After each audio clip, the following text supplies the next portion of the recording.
I'm Dr. Peter Vajda, and like some of you, perhaps many of you, maybe most, but certainly not all, I was not shocked by the events that transpired at the DC Capitol building on January 6th.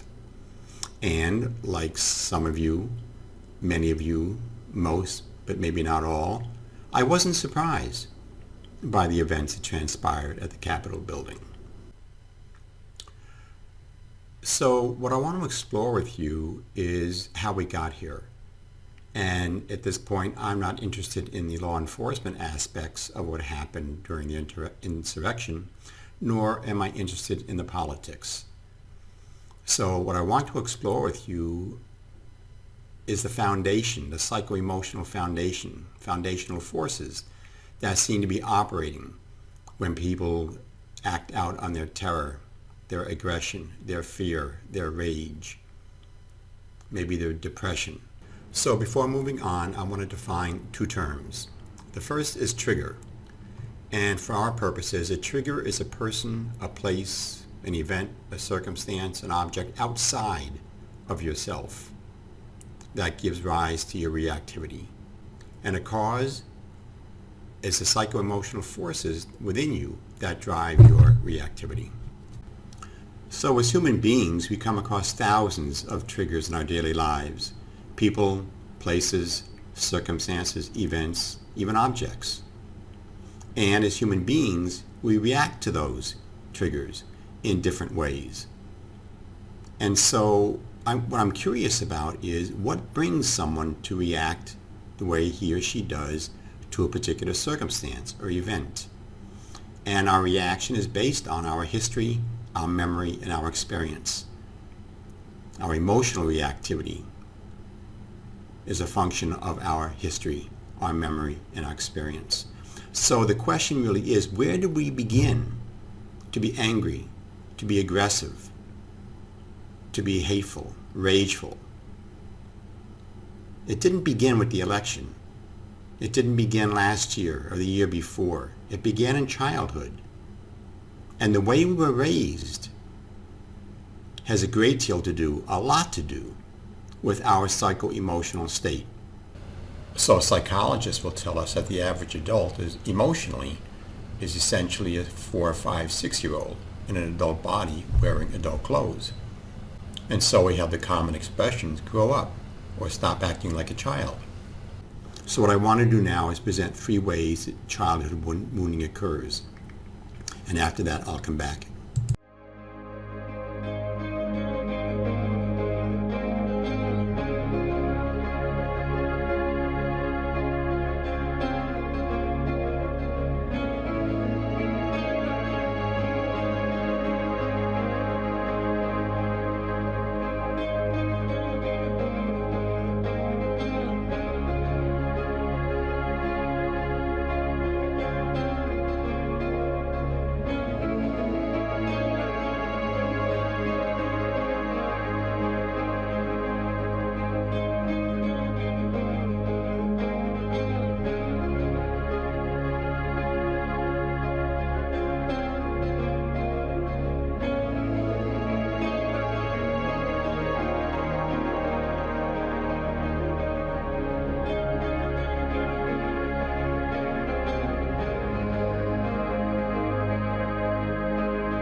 So everyone who is wounded in childhood does not grow up to be a terrible person. What supports folks who've been wounded to end the cycle of the self-limiting, self-destructive, and self-sabotaging patterns they have about themselves is awareness, compassion, and understanding. Self-awareness, understanding of how and why we are who we are, and compassion for ourselves in the process of this understanding. It can take a fairly long time, a fairly short time, depending on how badly you were wounded, to reach this place of being okay with yourself and have your emotions without acting out on them. How to do that is a topic and exploration for another video. Suffice it to say that those who are unable or unwilling to do the work on self-healing and self-awareness are ripe candidates for some groups that engage in the kinds of activities that we witnessed on January 6th. So there's another element I'd like to touch on that has to deal with how we choose to respond or react when we feel triggered. And that has to do with brain development, or how the brain functions. So I'd like you to take a look at these slides, 4 slides for the next couple of minutes. Pause the video so you can really integrate, internalize the information in the slides, and then again I'll come back at the other side.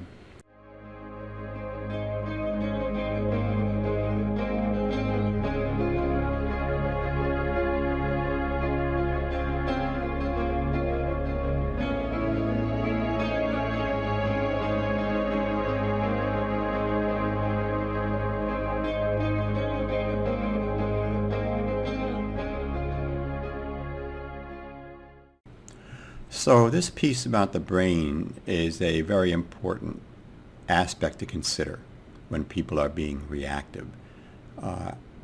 Discussion about the brain is a much, much larger issue and topic and demands more attention than we really have in this video. But suffice it to say that when someone is pulled by their amygdala, by their emotional brain, and they're deep into their hate, their anger, their rage, their frustration, their sadness, their depression, it's very, very difficult for them. It's basically impossible to be logical and rational at the same time. It's impossible to logic ourselves through emotions.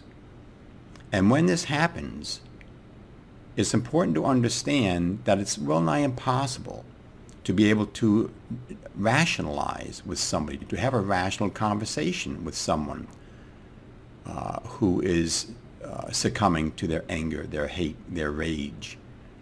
And as the slides show, until or unless someone can get to the insular part of the brain, the right brain, there is no easy way to jump from the amygdala to the neocortex, the rational, logical, decision-making part of the brain.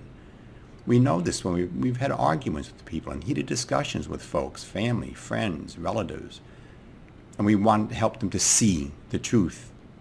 But it's impossible to see the truth when we're mired in the emotional brain, when we're mired in our emotion.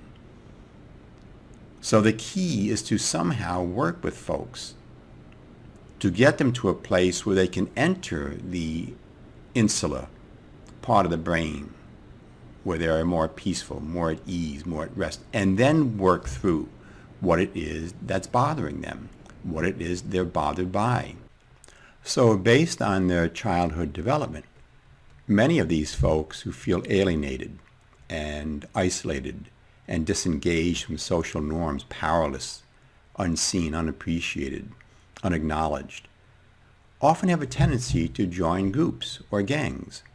And as we're witnessing in present day, many of these groups are driven by conspiracy theories. And it's very, very difficult to have a rational, logical conversation with folks who are driven by conspiracy theories. Their theories are fear-based and maybe paranoid, and when confronted by the facts, confronted by the truth, they see those as contrarian. Basically what's happening is it terrifies them that there may be truth out there. There may be other facts out there. And these other facts or these other truths will force them to acknowledge that they're responsible for their own predicament and take them out of their need to blame and point fingers. So as a defensive reaction, when they hear the truth, when they hear the facts, they have a tendency to call it what we know is today as fake news. And this allows them to feel safe and secure in the conspiracy theories. The deal is, if you break down a conspiracy theory into its component facts, the theory loses all sense of truth. And that's like jumping off a bridge without a bungee cord. Psycho-emotionally, where would I be? I would lose my sense of belonging. I would lose my sense of being right. And this is hard for folks, most folks, to deal with.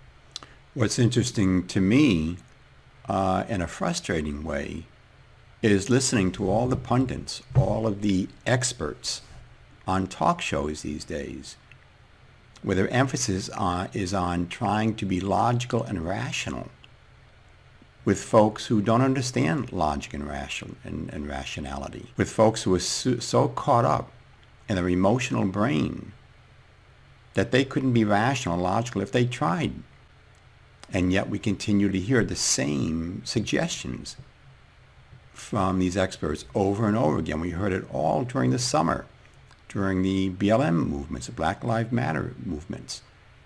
If only we'd be logical and rational and understand. Well, you can't. It's almost impossible. So what do we do? What do we do with folks who are so caught up in their emotional brain and we're at a standoff because their logic doesn't match our logic and vice versa? Listen to this interview with a woman who was radicalized a number of years ago and has now been through a process of becoming unradicalized and works with groups and organizations to deal with people who are caught up in conspiracy theories. Joined by Shannon Foley Martinez, a former white supremacist. She now serves as a consultant with the Polarization and Extremism Research and Innovation Lab at American University. Shannon, welcome. Thank you so much for having me. In your case, with your experience, was the key to de-radicalizing you similar to what radicalized you? Was there one linchpin or was there more to it? We love stories that have like this great ending with, this poetic moment, but it's very rarely like that there has to be some conditions that are met where some of the needs that you had, that extremist viewpoint was filling in your broken life, that those needs start to be met more effectively and more holistically and in better, more pro-social ways.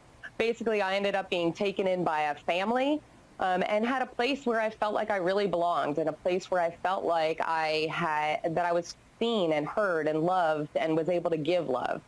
How much is belonging a factor in radicalization? So one of the things, when people are thinking about their loved ones and they're just like, oh my gosh, what has happened to them? How have you gone? How have you gotten to this place?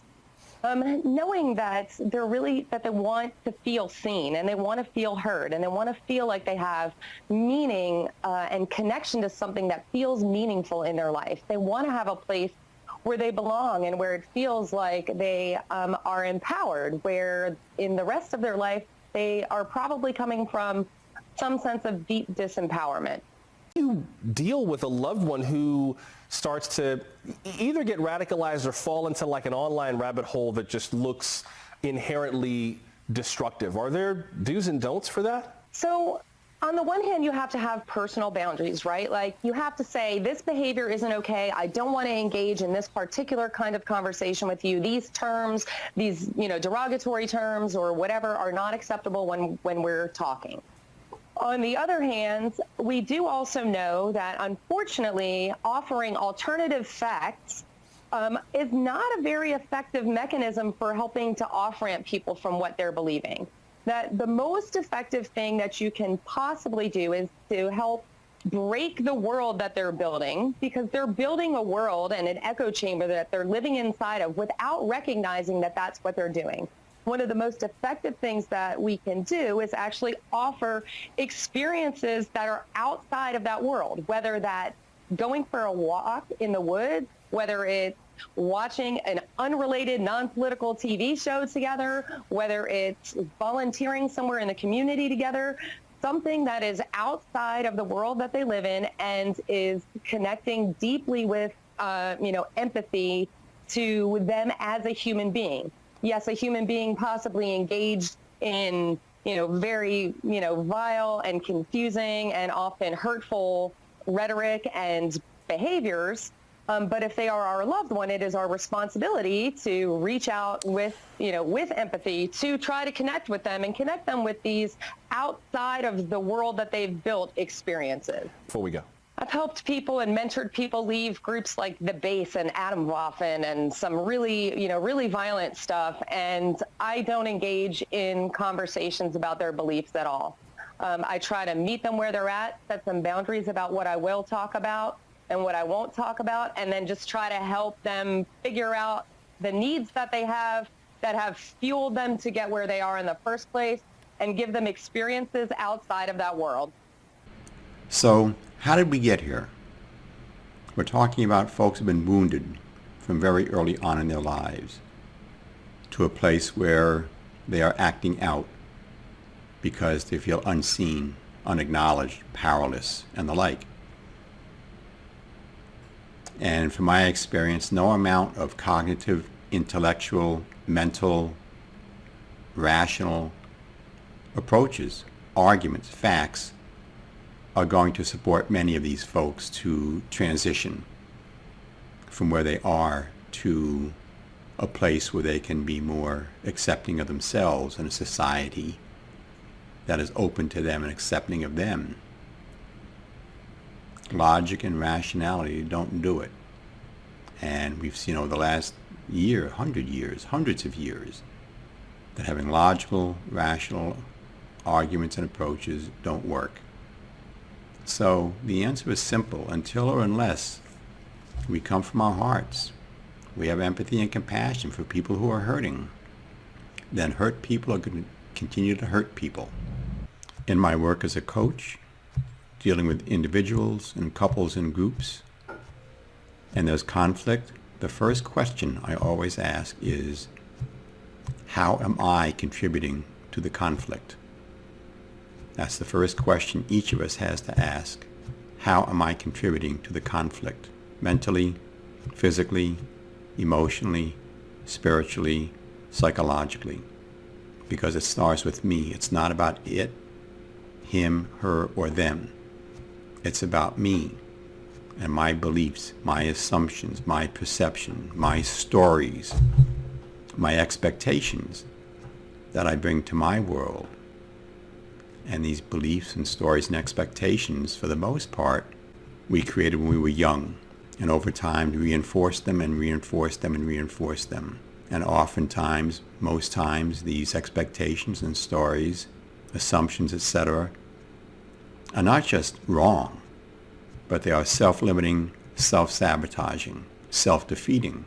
But we continue to engage in them because in our own way, in some way, we are afraid.